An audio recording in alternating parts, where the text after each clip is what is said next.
Welcome to our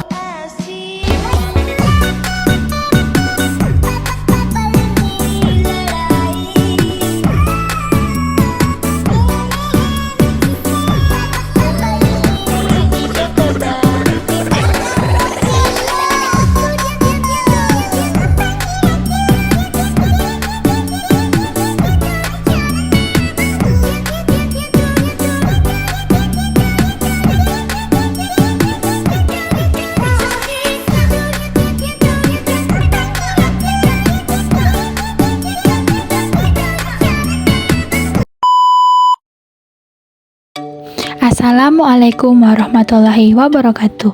Hai guys, kami dari kelompok 3 melakukan observasi mengenai isu lingkungan ke daerah TPA Kawatuna. Jadi alasan mengapa kami mengambil isu tentang sampah ini dikarenakan keresahan masyarakat Indonesia tentang sampah.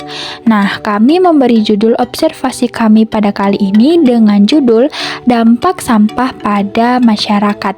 Ayo simak videonya berikut ini. Baik, kami dari kelompok 3 sedang melakukan observasi. Seperti teman-teman lihat, kita berada di tempat TPA Kawatuna, yang dimana TPA Kawatuna adalah tempat pembuangan sampah terbesar di Kota Palu. Seperti kita lihat, banyak tumpukan sampah-sampah. Ini adalah sampah-sampah yang dikumpul dari satu Kota Palu. Jadi TPA ini tempat pembuangan akhir dari sampah-sampah sekota Palu.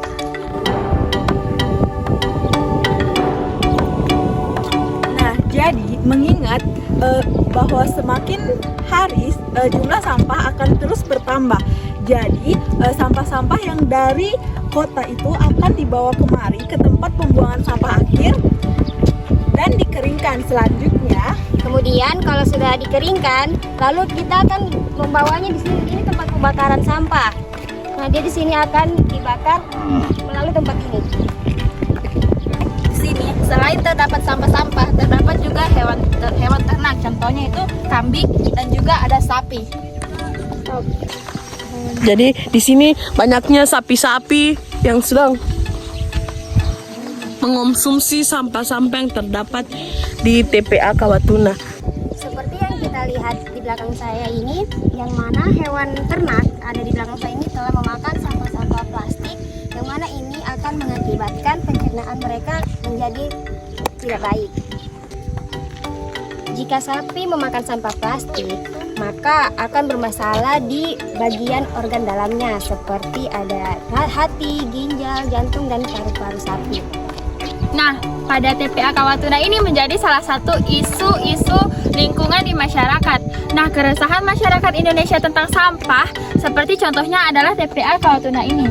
Nah, seperti kita lihat di sini, banyaknya tumpukan sampah sudah tentu akan mengakibatkan pencemaran. Salah satunya adalah pencemaran tanah. Nah, seperti sampah-sampah plastik ini akan menghasilkan gas yang akan mencemari tanah.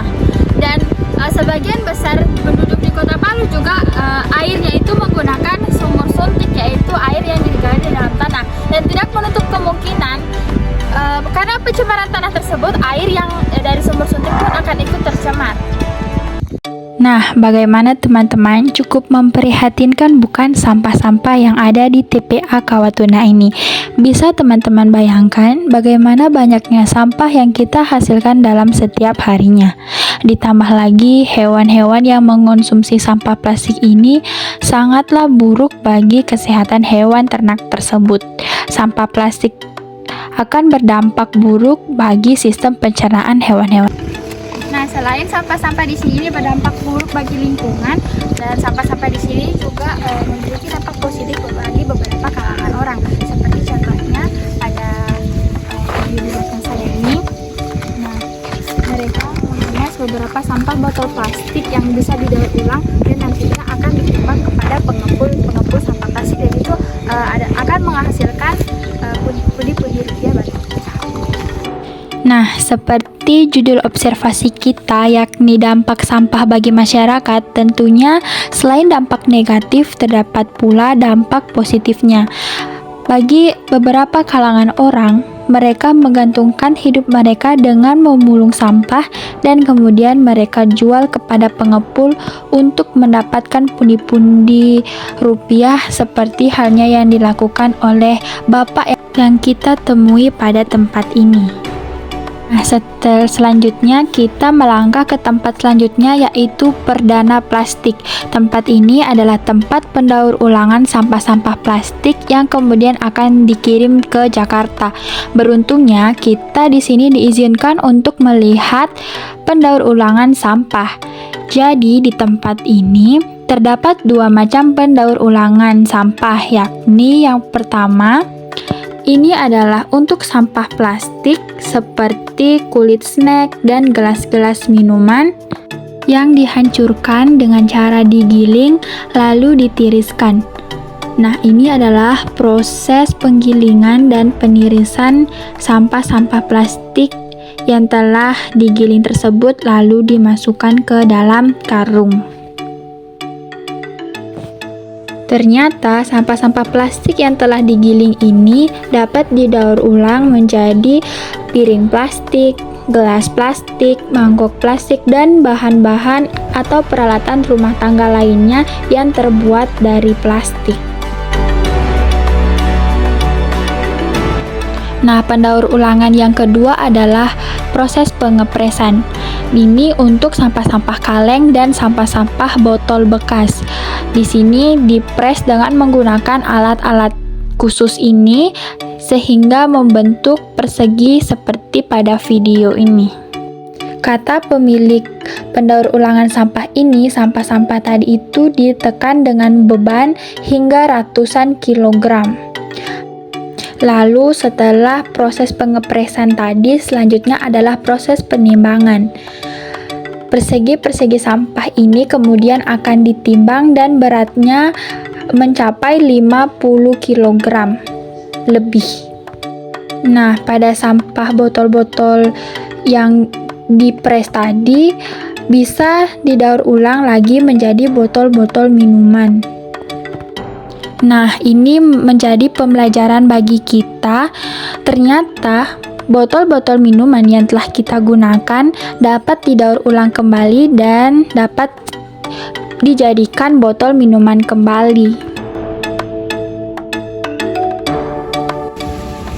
Nah, demikianlah tadi observasi sampah tentang isu lingkungan masyarakat yang kita lakukan, dan tadi kita sudah pergi ke pendauran ulang sampah.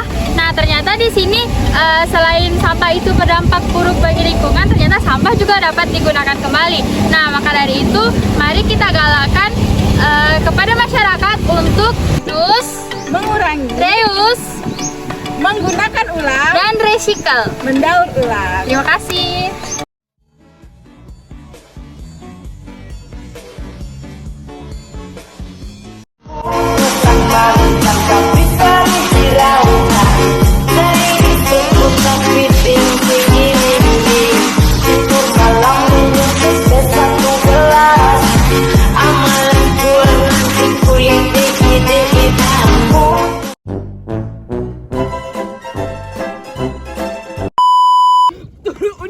Kau janji aja. Ingat tumpukan sampah yang kau Menimbulkan atau makasih. Ih, udah Apa lagi satu? mendaur ulang.